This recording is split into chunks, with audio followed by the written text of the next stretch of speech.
to assess the quality of this election? No.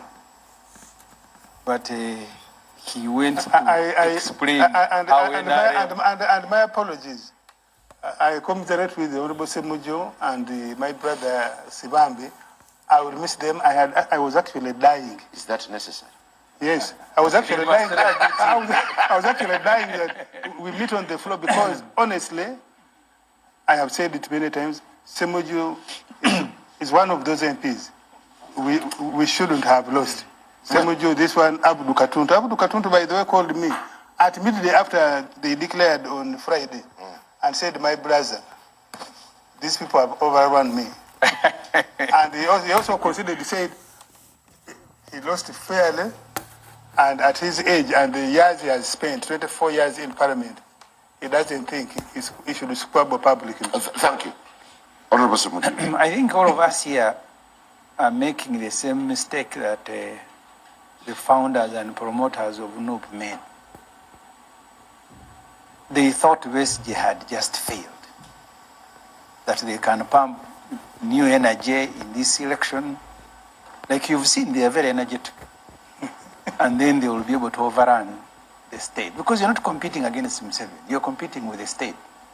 And we spoke about the money security. First, Museveni has never changed.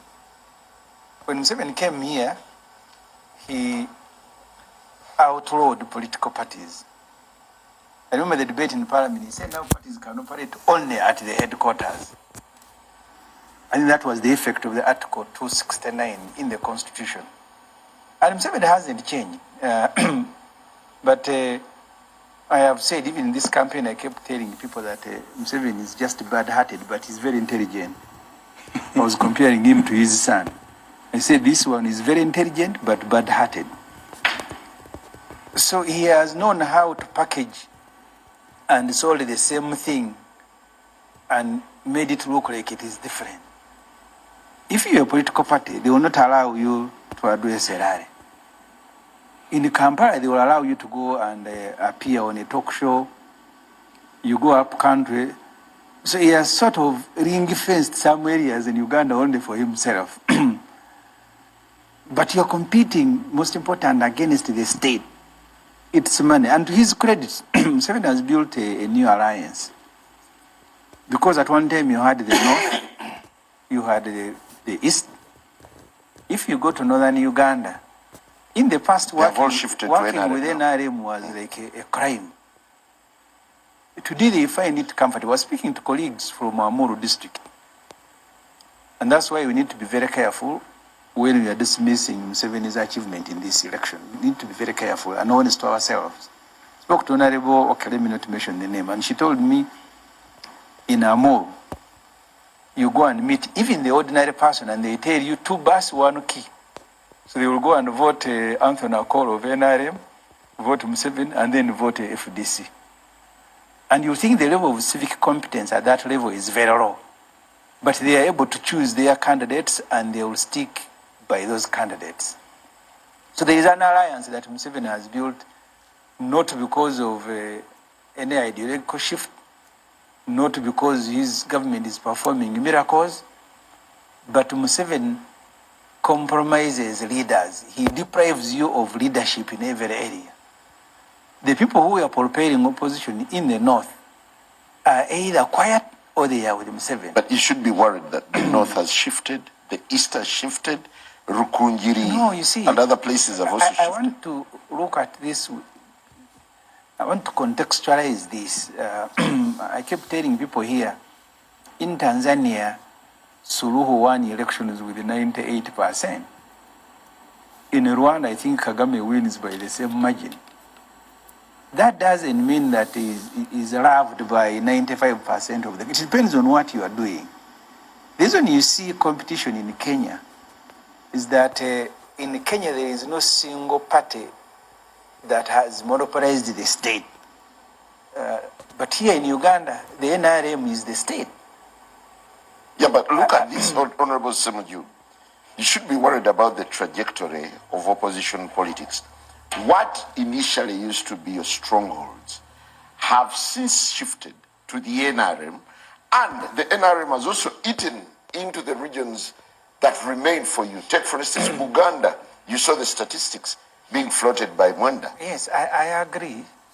Museveni has made some gains. I am now looking at how he made those gains.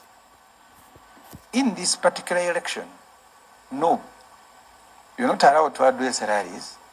They're not allowing you to receive any money from outside. They will arrest anyone they think is bringing in money. They will withdraw the state funding. They will take over your headquarters. We faced similar problems, and our colleagues, when they were starting in NUP, they said they didn't know how to do these things. They know. But Museveni hasn't changed. Even if you change players, you're going to face the same circumstances. You remember how they were abusing Besigye. But even if you remove Bob Wine today and you bring Ofono Opondo, as long as Ofono Opondo is contesting against Museveni, he will be beaten the same way Besigye was beaten. He will be stopped the same way Kyagulanyi has been stopped. Until we've dealt with the circumstances under which people are doing politics in Uganda, the results are going to be the same. People get tired. Look, this particular election, I think, has the lowest turn-up in history. In my own constituency, on voting day, first of all, materials for polling had been brought in Chira a week earlier. But on the day of the election, materials were delivered to polling stations where I vote from at 9. When the materials were brought, now the machines were not working. You remember what I said here with NRM's procurement behavior? And I gave the example of Chogam when they went to buy limousines and brought automatic instead of manual, and they started fidgeting in garages. I had predicted that these machines will not work. I don't want to blame anyone for mismanaging. Maybe it was not intentional. But let's look at the conditions under which people do politics in Uganda before we blame anyone. In fact, things are going to get worse. You're talking about Kyagulanyi being given 24%.